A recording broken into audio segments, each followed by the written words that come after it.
Thank you very much. Hi, I was just thinking the cast knows what to do after they found out who will be the murderer based on tonight's performance. I just wanted to tell you that there are lines and actions that are clues to the killer's identity.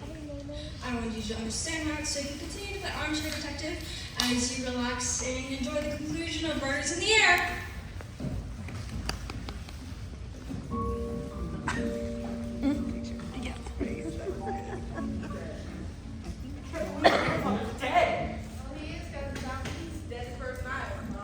Funny you say that. Ben's nurse and I were discussing the degrees of death earlier, Mother, please. And he was murdered! There's no doubt. You saw the body. Poor grandfather. If I'd gotten here sooner, maybe. How do we know you didn't get here sooner? What? All we know is that you could have arrived hours ago, parked your car out of sight, slipped into the house, killed the lights moments before you killed Simon Starkweather. That is absurd! Why would I have killed him?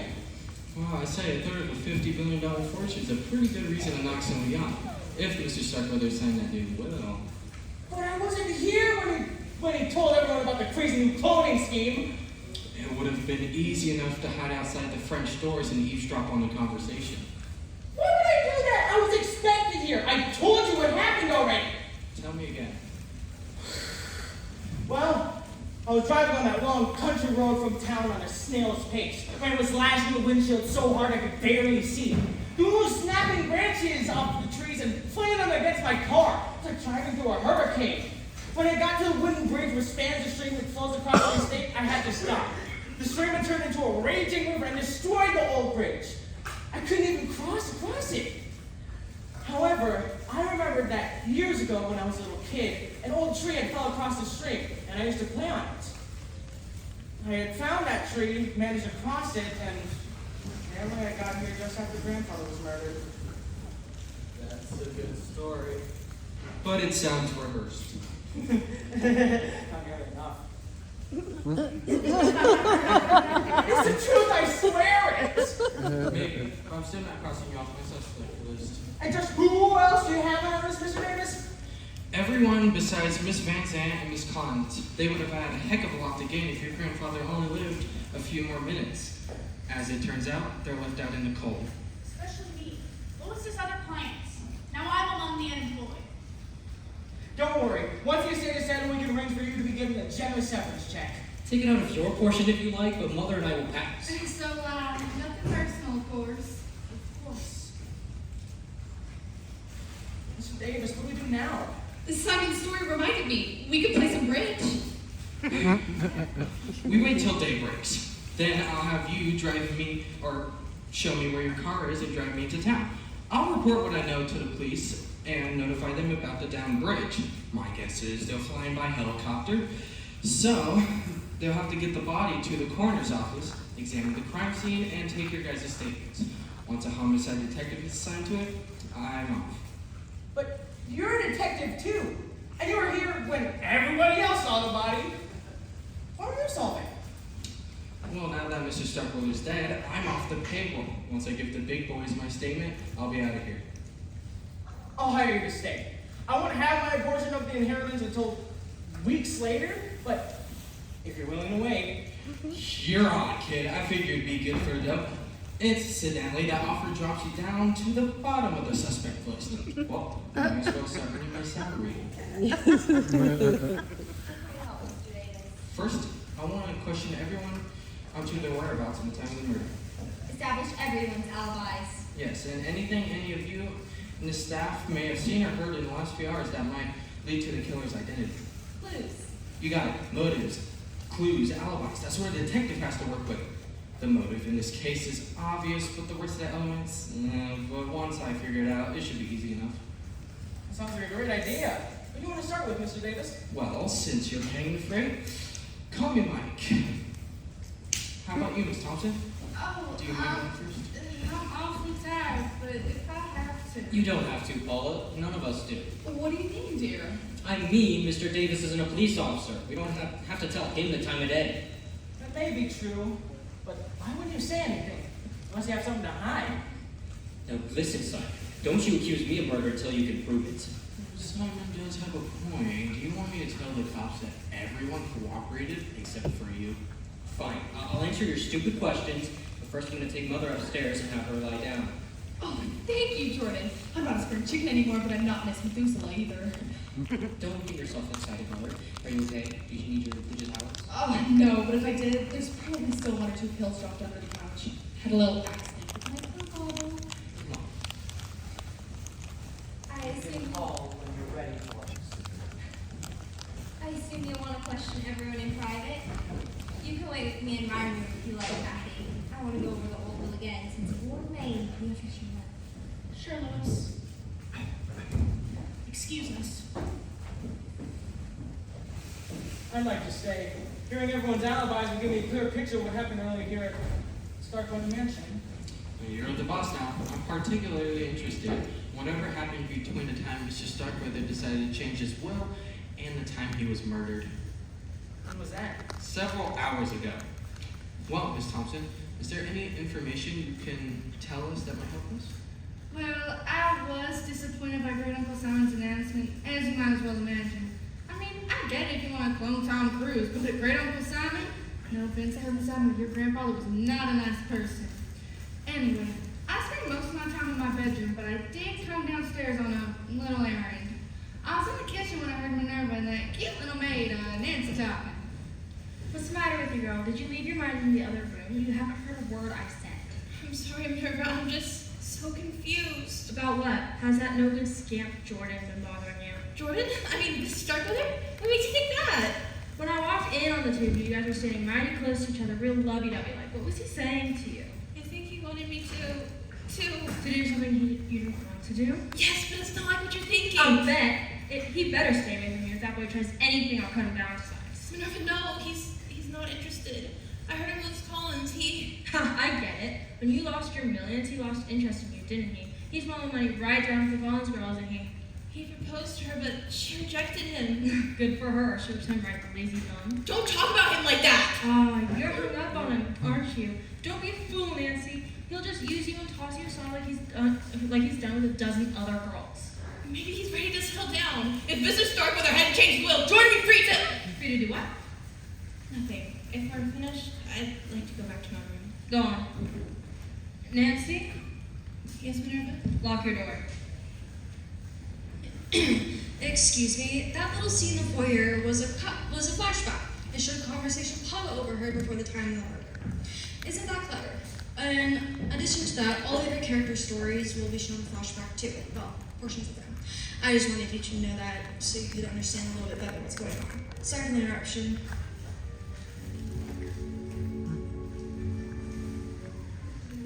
That woman is really asking for it.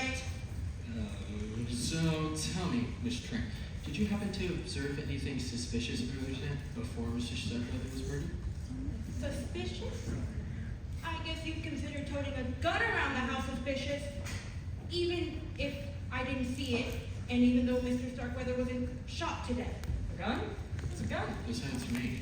Paula Thompson, that's who, claims she's a regular Annie Oakley, but she mentioned how easy it would be for someone to come in through those French doors and murder Mr. Starkweather. Did she now? Ask her yourself. Anything else? I did happen to overhear a rather odd conversation between Mrs. Starkweather and Rufus. I had gone upstairs to distribute the candles in case of a power outage, which turned out to be very useful, as you know. And I was turning the corridor onto the west wing when I saw Mrs. Starkweather at the far end, near the stairs. Do I have enough? Oh dear. Miss Starkweather. Ah, Rufus! You nearly scared me out of a year's growth. That's right, man. At age we do all our going sideways, don't we? I certainly hope not. What are you doing with that television set? It doesn't look like a portable. And now, borrowing from one of the guest rooms they ain't used. Whatever for. Well, you see, I wasn't really sleepy, so I thought I'd watch some TV. But the set in my room's all busted up. Well, the color. Every going every dad blame channel's green. I mean, let me end this off. Friends are green, Mrs. Seinfeld's green, even The Simpsons are green. Look like every station starring Kermit the Frog. Disconcerting. You can say that again, whatever it means. Are them breath mints? I wouldn't mind a few. I can still kind of taste the crowd Minerva served us at supper. Oh, no, Rufus, you mustn't take any of these. If you took too many, they could kill you. I'll pass it then. If someone can accidentally eat a bunch by mistake and kill the dead. That's entirely possible. I mean, what'd you even put on their death certificate? Cause of death, bad breath? It isn't a laughing matter. I need these pills, you see.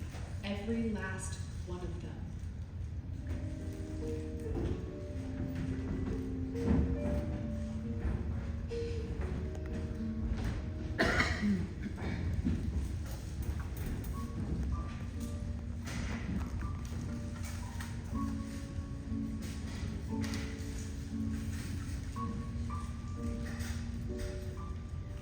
So, Rufus had an axe in the house? Yes, Master Simon, he did. I instructed him to chop some firewood earlier. I'm surprised you trust him with an axe. Personally, I wouldn't trust him with the biomath. I was merely relaying Mr. Starkweather's instructions. Well, is there any more information you could tell us? Just one part. Earlier tonight, when I was coming from the kitchen, I saw Master Jordan stand outside the door to Mr. Starkweather's room. That door, not the hall door. His behavior was somewhat furtive. He gave the impression he's about to enter when the door opened and Mrs. Withers stepped out.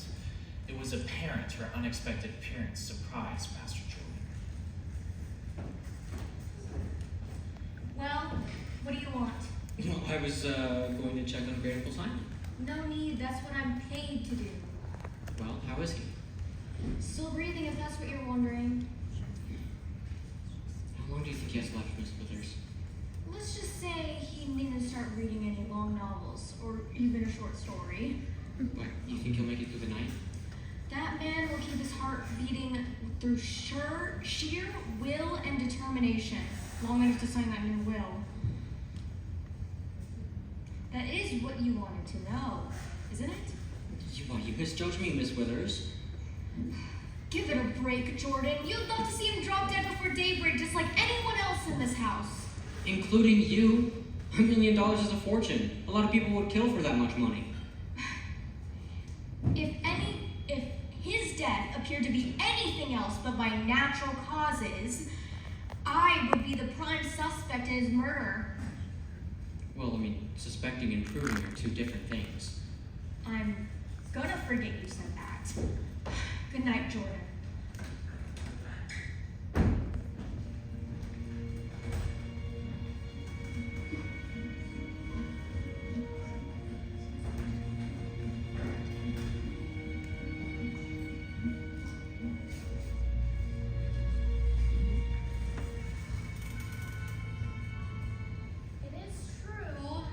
Starkweather did hint that I was in a position to end his great uncle's life.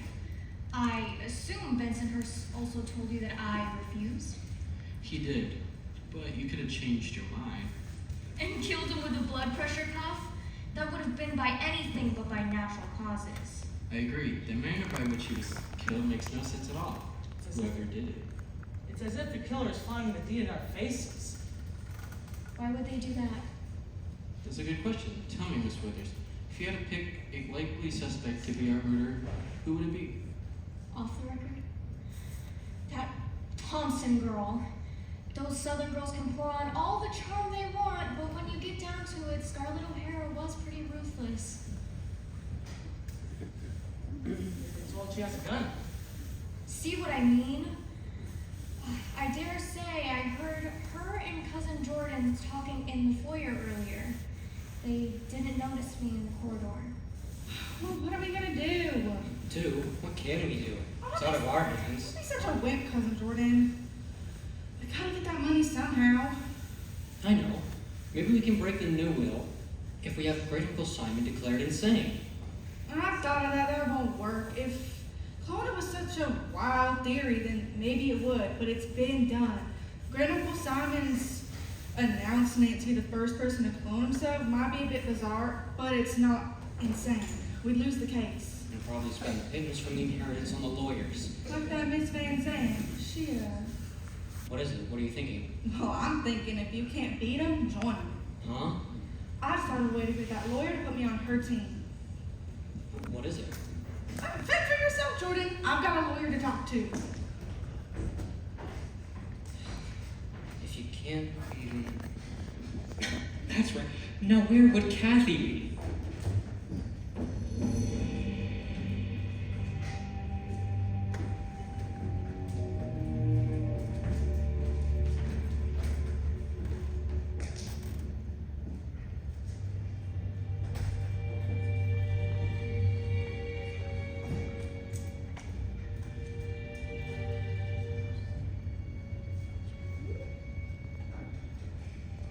It's true. Jordan did suggest we get married. It wasn't what you'd call a romantic proposal, more of a business proposition. Then What did Jordan have to offer you? Himself, I guess. In my opinion, that fortune hunter would be worth 2 cents. then you did turn him down. Jordan is attractive in a small sort of way, but any woman who married him would be a fool. And believe me, Mike, I'm no fool. I knew that from the time we started working together. You're smart enough to volunteer to get a grandfather's clone. Look, Simon, once Mr. Starkweather made up his mind on cloning himself, there was nothing anyone could do to change it. He was going to find a surrogate mother somewhere, so it might as well have been me. I understand why you did it. I just think the whole ordeal was creepy. Well, you're a lot nicer about it than the other heirs were. For example, Paula, for one, she still hadn't given up hope on getting her hands on Mr. Starkweather's fortune. did she now? I was in Lois's room with her when Paula knocked on the door. She asked Lois to come to the corridor with her to talk to her in private. Lois went out with her. They didn't close the door completely, so I couldn't help but overhear the conversation. We're very busy, Miss Thompson. Preparing that new will? Yes. Well, are you sure this cloning business is legal? You can lose your license to practice, couldn't you, if... The process will be performed in Belgium. As we told you, our laws can apply there. I mean, haven't lawyers been disbarred for behavior that was unethical, if not illegal? What's your point? My point is, put me on your team. You could pay me from the inheritance to be the baby's nanny or whatever. I don't care what you call the position. But if you refuse, I will be forced to report you to the Bar Association. Isn't that what you call it? It is. Let me give you a little free legal advice, Miss Thompson. In the first place, if you make any accusations against me before the cloning procedure has been completed successfully, I'll sue you for the $50,000 you're due to receive and everything else you own. Oh, and I'll get it too. Secondly, if you make any accusations. Once the baby's on the way, I plan to close down my office. I should devote all my time to Kathy and little Simon's care. At that point, it wouldn't bother me in the least should I be disbarred. You don't have to be a lawyer to manage an estate. Anyone can do it. Oh. So you see, young woman, your threats are meaningless. In fact, as an officer of the court, I should report your feeble attempts of extortion to the police. I wasn't... Save it. Now take your silly little southern self out of my sight, and I might be willing to forget it. Oh, all right, I'll go with you, you lawyer.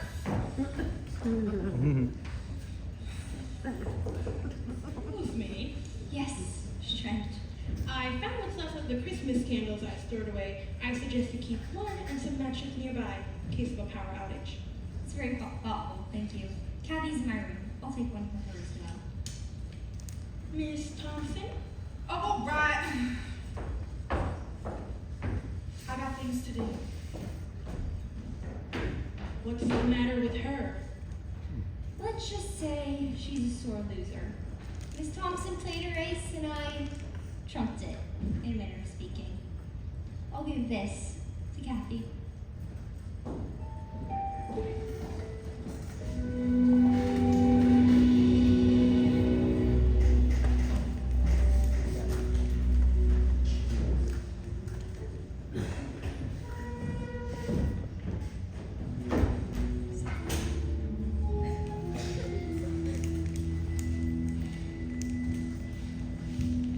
So, earlier tonight, Kathy Collins saw Mr. Starkweather's body and screamed.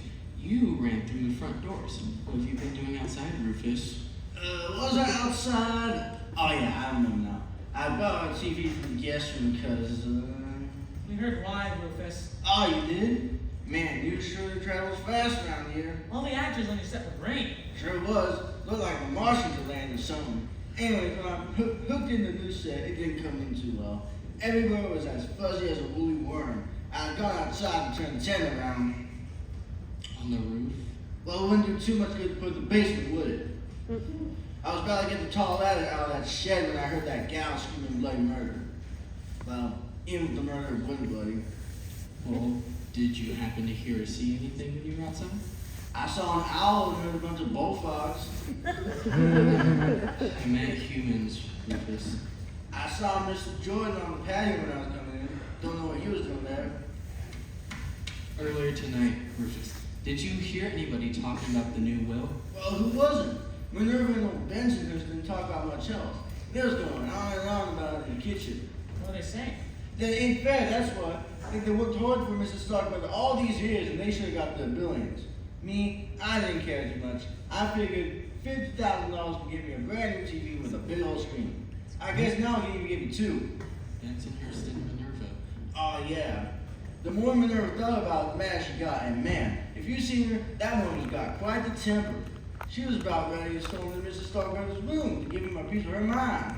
You mustn't go in there, Minerva. Who's gonna stop me? I shall if necessary. You and whose army? I totally agree with you that we were wronged. The confrontation is not the answer. Oh yeah, then what is? Have patience. Mr. Starkweather hasn't signed the will yet. Perhaps he'll change his mind by morning. We should live so long. No, Minerva. He should live so long.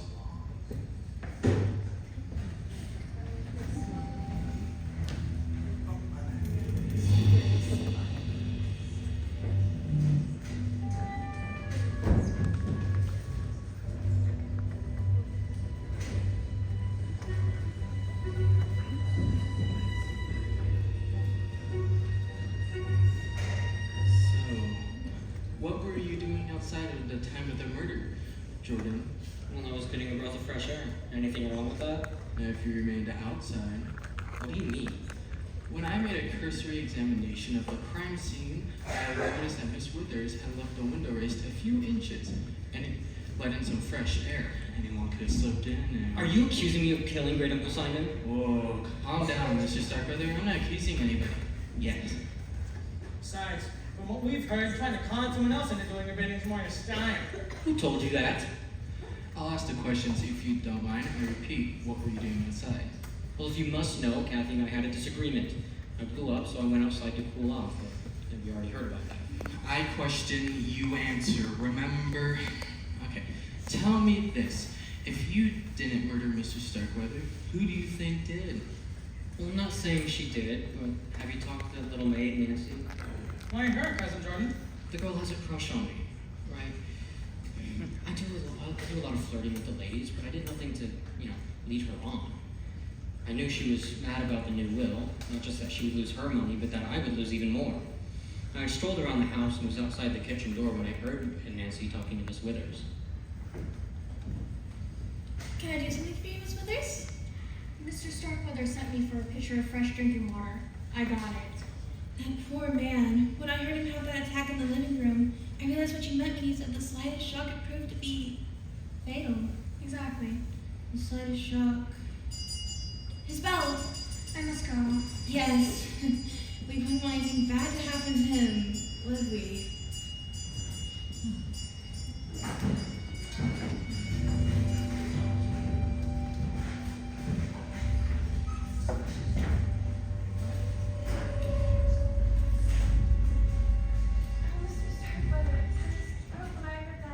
Your grandfather even included me in the will.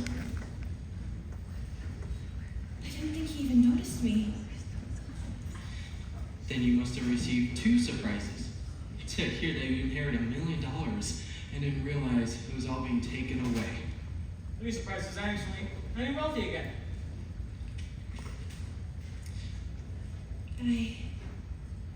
I was thrilled when I heard your grandfather left even $50,000. With that, I could go to college like you and get a good education. Now you can do anything you want. What do you want to do? I don't know. I haven't been thinking about myself much. Who's been on your mind, Nancy? Jordan Starkweather, perhaps? You're very fond of him, aren't you? Who told you that? Jordan Starkweather himself, for one. He implied you may have been willing to kill for him, too. He would? How can he say such a thing? Sorry to upset you, but now you see what Jordan's really like. He'll try to get anything he wants, and he'll trample anyone who gets in his way. I guess I should have known that. But everyone warned me. I even heard him propose to Miss Collins. She rejected him and later laughed with her friend Miss Van Zandt. I was taking fresh towels to the guest room when I heard them talking. You think Jordan's cold-hearted, but Miss Collins was just as bad. Can you believe it? Those soulful faces might have worked on some little innocent young thing like that babe Nancy, but he learned quick enough that I was no pushover. I wish I had been there to see it. It's about time Jordan met his match. I could tell Nancy about some maids who worked here before her. His Playboy days could be over soon enough, though. What do you mean? Up until now, Mr. Starkweather has given Jordan, as well as Simon, Paula, and Fiona, a generous allowance. Once he passes on, the 50,000 bequest will be the last they'll see of the Starkweather fortune. They'll have to learn what it's like to work for a living. Simon's almost out of school. He'll do fine. But the others? They'll both get their money in no time. Then what kind of jobs can they get? Can you imagine Paula working behind the desk of a car rental agency? Or Jordan driving the cars out for the customers. And what's Fiona gonna do? Sell Avon?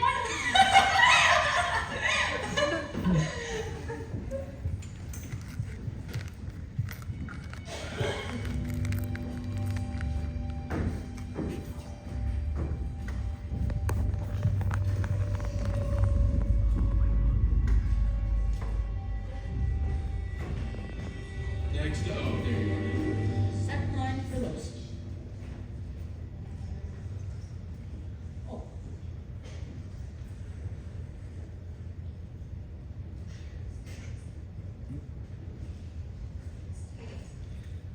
Well, Mr. I want you to know that my Jordan couldn't have done, what was done to Uncle Simon. You know that can't be true, Miss Starkweather. Your son himself told us that he was outside, and I saw you in here earlier with Vincent Hurst and Miss Withers. Oh, maybe it was last night he was sitting with me in my room. I guess that wouldn't make much of an alibi. Maybe it was. Now I know why Jessica Fletcher on Murder, She Wrote got the suspects so mixed up. It's easy to get confused. Concentrate on tonight, if you don't mind. Did you happen to hear or see anything suspicious? Suspicious? Well, I saw Uncle Simon's body with that horrible thing wrapped around his neck. I call that suspicious. Mike means before that, Fiona. Before? Let me think. I don't know if this is the sort of thing you mean, but...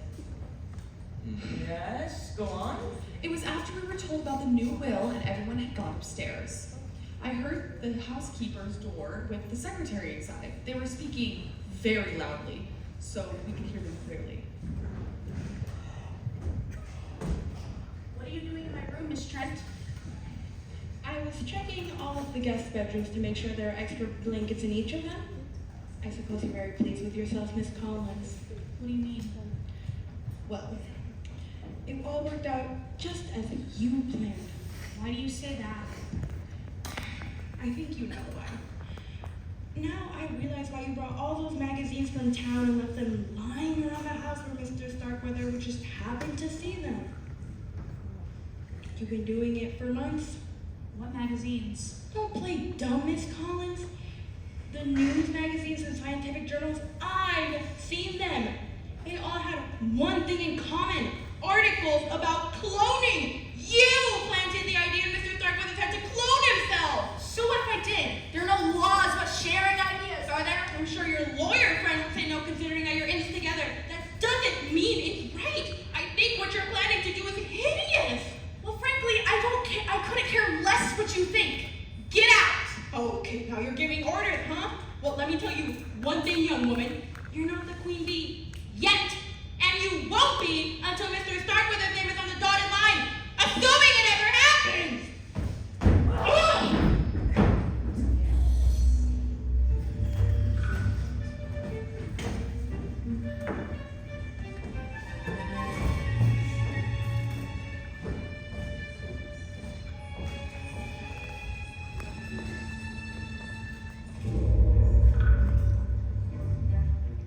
told me about Miss Trent's accusations that she engineered this whole cloning business, possibly with my help. Apparently, Mrs. Starkweather reported their conversation accurately, which is something of a surprise. Is it true? Did you and Kathy give grandfather the idea to clone himself?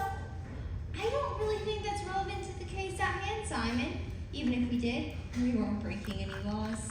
Wouldn't you agree, Mr. Davis? Yeah, no laws I could think of. So how about we focus on the law that was broken? I'm referring to the murder, of course. Right as usual, Miss Van Zandt. Is there any information you can volunteer to us? I will tell you this. Earlier this evening, I was going to the kitchen to ask Minerva for a pot of coffee. It was apparent Kathy and I would be working late, and I felt the caffeine would help us stay awake. Minerva wasn't there, but Rufus was. I heard him talking to Fiona Starkweather. Their conversation was rather peculiar. Good heavens, Rufus! What are you doing with that axe? I bought it from the wood pile, it dried up good. Sharpened it up too. Wanna see? Oh no, put it away! I better, before it hurts anybody. Or even kills them. That's a horrible thought. Yeah, I get those sometimes. Do you? I see, you still got your poison pills. Digitalis isn't a poison, it's a stimulant. You just have to be careful not to take too many. You had a lot more in the bottle when I saw you upstairs. Oh, I hope you haven't gotten an overdose. I think I can figure out how to do that mouth-to-mouth stuff. You get any closer, I'll grab that axe out of your hands and chop them off! Just trying to help you, Starkweather. Well, don't! There are some fates worse than death, and I assure you that I am fine. I had a little accident with my pill bottle earlier, and I wasn't able to pick them all up. I hope Minerva don't find any. She usually fixes up Mr. Starkweather's meals, and she's mad at him right now. What are you suggesting? Nothing. Was there anything you needed in the kitchen? Well, I came down to see if Minerva had any of those delicious hors d'oeuvres left over. I can go look. Never mind, seem to have lost my appetite.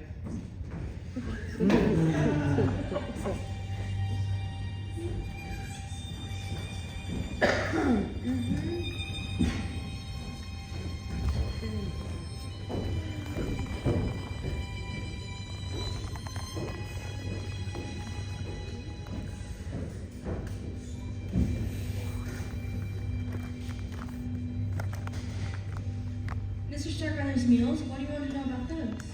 I want to know who he dined with, and did he eat the same food as everyone else?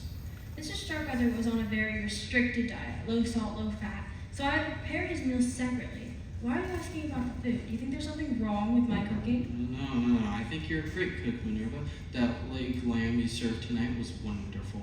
Yes, well, I've often been told I do have terrific legs. So what seems to be the problem? Forget it. You already answered my question. Changing the subject. Earlier tonight, who all gathered in the kitchen when the lights went out? I mean, before I arrived there? Blackout? I'm not sure. Let me think. I was in the pantry checking the supplies for breakfast when it went dark. Took me a moment to grab the candle Miss Trent gave me and light it. Minerva, Nancy, is everyone all right?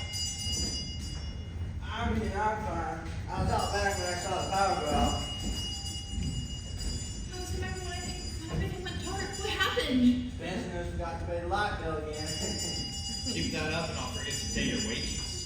What in blazes is What's going on? The storm seemed to cause the power outage. My candles did come in handy, you see. Remind me to give you a gold star later. Bensonhurst, can you get the electricity back on?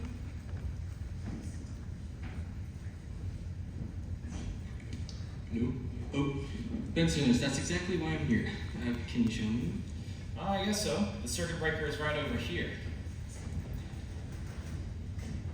I hope they hurry. Like the dark. That quick enough for you? I'll get back to my chore. What did he come inside for? That idiot tracked water all over my clean floors. Why Mr. Starkweather doesn't fire him, I'll never know.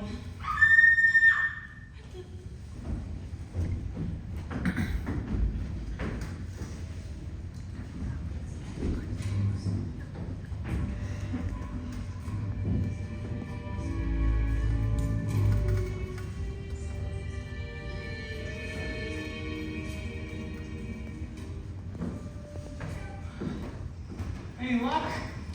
Yeah. There was so much information, it should be easy enough to pinpoint our murder. I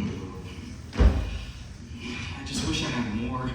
It could take weeks to get the results. If the will's probated and the killer gets his or hers inheritance, they could disappear for good. It's easy enough to buy a fake identity for $1 million or more. I wish there was a way I can nab the guilty party tonight. Well, hearing everyone's alibis will give me a clear picture. It's not. Yeah, they were all so busy trying to make each other look guilty, they didn't reveal much about themselves. Sometimes even the slightest silence gets over. This on the ground, I think it's. Yes, it's exactly what I think it was. It was so insignificant at the time. Simon, I know who murdered your grandfather. Who? I'll gather the evidence and then tell everyone as soon as you go get Bensonhurst. Quickly, go get him, and then I can tell everyone immediately. Yes, sir. Whoever sent me to see if you two would like a cup of coffee? There's no time for that. Go upstairs and tell them to get down here on the double. Yes, sir. I don't think the police chief will look for you sandwich bags. I don't think you mind at all.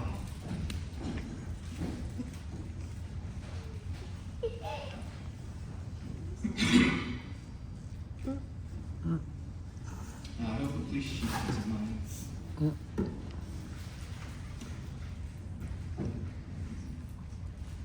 I wonder when Bensonhurst got home.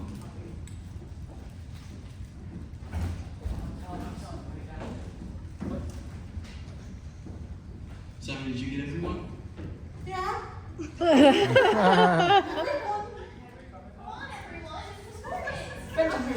He specifically asked me to get you too.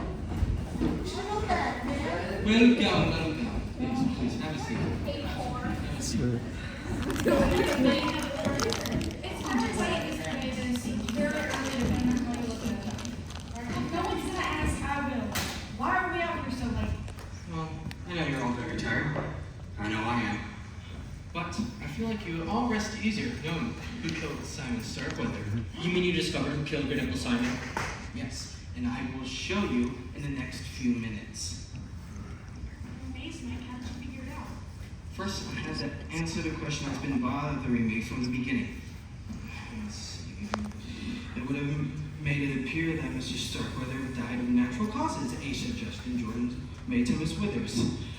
Or Miss Starkweather and her son could have given the old man some digitalis to trigger a heart attack. Or any of you could have done the same thing when Sherry knew she spilled them in this very room earlier. Or Miss Withers could have achieved the same goal by grabbing her hypodermic needle and injecting a bubble into Mr. Starkweather's bloodstream. But you all could have just snuck into a room and stole it for yourselves. Or you would even consider fighting the old man to death. Minerva with her knife, Miss Thompson with her gun, Rufus with his axe, Bensonhurst with his wrench. The possibilities are endless. Why then? Why would the killer choose to put a blood pressure cuff around his neck and inflate it until he suffocated to death? It's so obvious. I barely noticed it at the time. Might want to ask what that is. Well, obviously when the cuff was put around Mr. Starkweather's neck, he was already dead. And my light was Van Zandt. You really are very clever, Mr. Davis. It had to been you. We were in the same room together when the lights went out. I went to go find Bensonhurst, and you went to go check on Mr. Starkweather. The killer must have slipped in, murdered the man, slipped out when he heard you into Miss Withers' room, moments before you found his body. That's what I figured too. But why would you put the cuff around his neck? As our able detective has summarized, the murder made it appear that Mr. Starkweather had a heart attack. Death seemed to have indeed been due to natural causes. There was no doubt in my mind, however, that someone in this house had killed him. I knew under the circumstances, the police would have no reason to conduct an investigation, nor would a coroner perform an autopsy. I wasn't about to let my employer's murderer get away scot-free. I noticed the blood pressure cuff on the bed, so I put it around his neck and inflated before wheeling him into this very room. And your plan worked. So young Master Simon hired Mr. Davis to help find the killer because of this. Yes, that's very naughty of you, Mr. Vincent. For a while, your little ploy distracted me of the main problem. Instead of thinking who did it, I was thinking why they do it like that. Once I saw the pieces of the puzzle, the rest came easier. I'm sorry, Mr. Davis, but if you discovered the identity of the killer, in the end seems to survive the means. I agree, and the police might agree also, and even overlook the fact that you've tampered with evidence. If that's the case, I'm on very good terms with the local judges.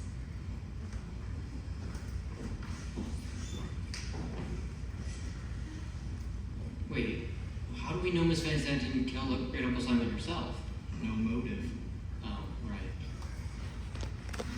Well, Mr. Davis, do tell us who killed Mr. Starkweather. I'll do you one better. I'll show you.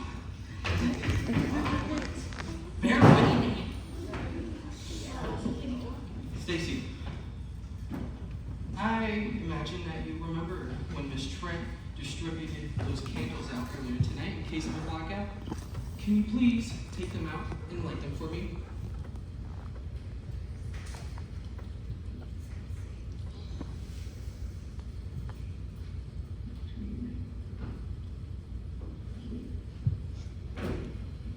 When I examined Mr. Starkweather's body, I was looking at his body and I first thought it was drops of blood, but on closer inspection, it turned out to be a different substance entirely. I forgot about them at the moment, but then I remember when I was interrogating you individually earlier tonight, I noticed one of you scrapings one thumbnail against each other. At first, I took it as a nervous gesture. I guess you could say a nervous gesture triggered by guilt. I didn't take the gesture seriously until I recalled the nervous testimony on who all gathered in the kitchen when the lights went out. A few minutes ago, I found these on the ground by the sofa, and it should have been enough to link the murderer's identity. Then scrapings of red tallow. Tallow from the killer's thumbnails. Tallow that matches the drops on Starkweather's body. Tallow from the red candle the killer was holding when he murdered Mr. Starkweather. Tallow from the only red candle which among you were all holding, Fiona. There could have been other red candles. There aren't. I remember after we took them down last Christmas thinking we'd have to buy some more red ones for next year. Is that all you have to offer the police? This candle? No, Fiona. I have better proof than that. When I just examined Mr. Starkweather's body, and when I was glancing around the room earlier, I looked at everyone's wrist and noticed several thin scrapings on yours. Made by Mr. Starkweather, no doubt he struggled for his life. I bet my reputation of these skin samples will prove that it was you. And I've met quite a few experts in DNA in the last 6 months. I don't suppose you consider cloning those scrapings and putting the newbie in prison, would you? No, I didn't think so. Well, Miss Van Zandt, I guess my biggest mistake was to cross a lawyer. I may have caused you to lose access to Great Uncle Simon's billions, but I guess you got your revenge. Why didn't you tell us what happened? I might as well, since you've already figured it out. I was furious at Uncle Simon for building our hopes up and then dashing them to the ground. I told him he did not deserve to live. I was waiting by his door until he was alone, and when I walked in, he was, fortunately enough for me. I grabbed the handles of his wheelchair and I got right down into his face. I told him he didn't deserve to live. I told him what he was planning to do was monstrous. I told him I was going to kill him. Wait, so when you were doing that, you didn't cause the blackout deliberately? No. When I grabbed his handles of the wheelchair, he wheeled backwards and it hit the lamp, which ran into the pitcher of water, and it caused the blackout. Then, when I lunged for his throat, that's when he went backwards. And so after I killed Mr. Starkweather, I went into the connecting door into Miss Wither's room. Her back was to me, so she didn't notice. When she was lighting her candle, I grabbed the brass stick and I whacked her over the head with it. She fell to the floor. I guess it was enough to pin this murder on me.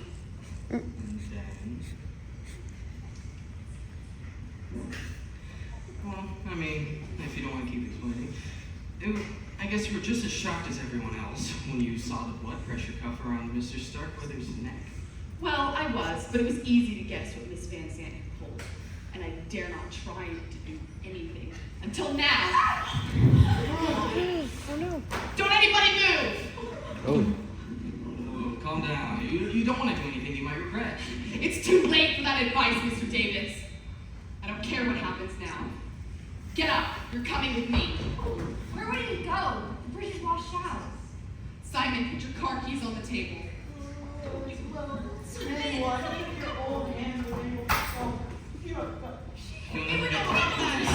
I think I might. The phone lines are down, and the bridge. Your cars are on the other side of the street. So I think I might get away with it.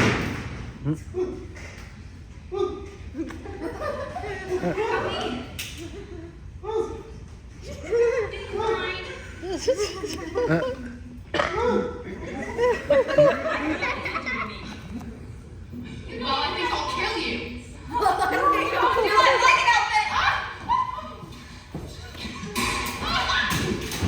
Hold it right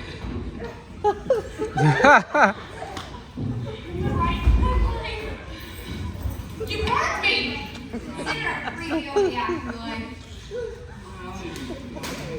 You never know, of course. You'll need them. Alright? Let me know.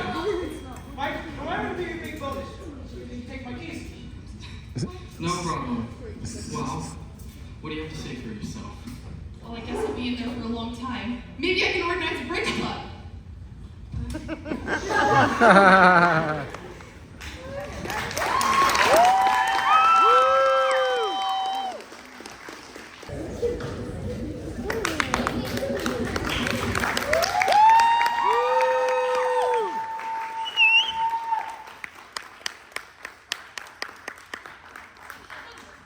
Oh, I guess this is an urgent message. I'd better see to this. It's from Mr. St. John. He says he just came to from a drug-induced coma, and when he awoke, a fantastic solution to play was crystal clear.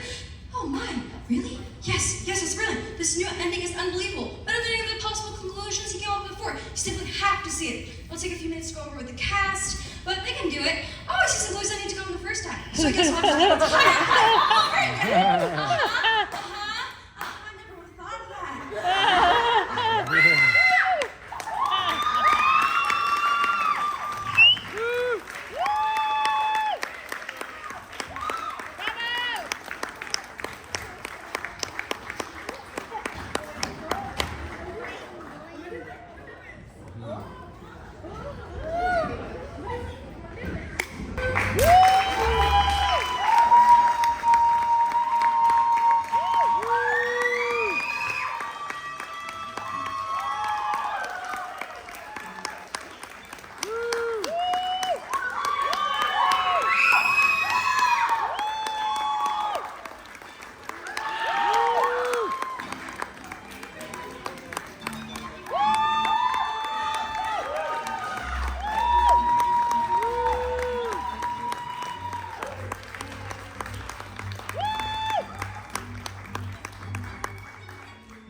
Hi, my name's Kyla. I'm the president of our theater club.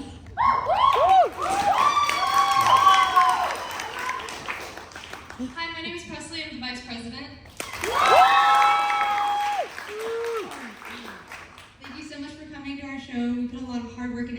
this production. Of course, we would love to take a moment to I push buttons for a reason. Let's take a moment to thank our light crew.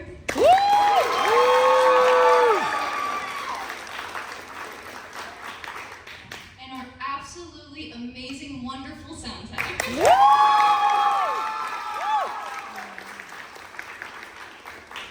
Of course, we cannot forget our backstage crew.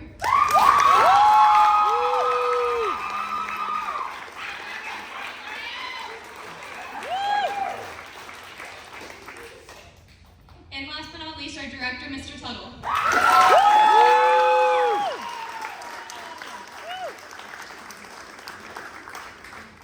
All right, how many of you detectives out there picked Fiona? All right, anyone? All right. Well, thank you guys for playing. Hope you had a great time. We have 3 shows next week, Monday, Tuesday, and Thursday. So come back, see a new killer, perhaps, right? In this their mystery here. Thank you guys all for coming. Have a great night.